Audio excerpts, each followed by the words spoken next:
இன்றைய வேதவசன சங்கீதம் 65:4.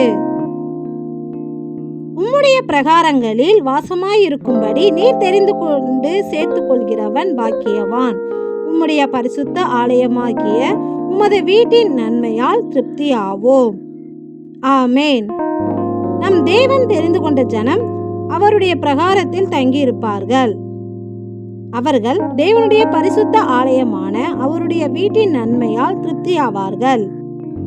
நீங்களே அந்த ஆலயம் என்றபடி நம் தேவனுடைய ஆலயம் நாமே.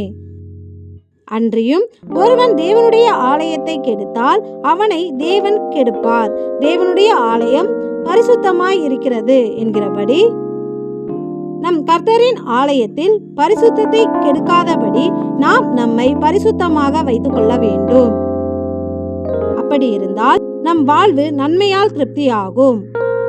எனவே நாம் தேவனால் தெரிந்து கொள்ளப்பட்டவர்களாய் நம்மை நாமே பரிசுத்தமாய் காத்துக்கொள்ள கடவோம். எங்களை நன்மையால் திருப்தியாக்கும் எங்கள் தேவனே, உமக்கு நன்றி செலுத்துகிறோம். நன்றி.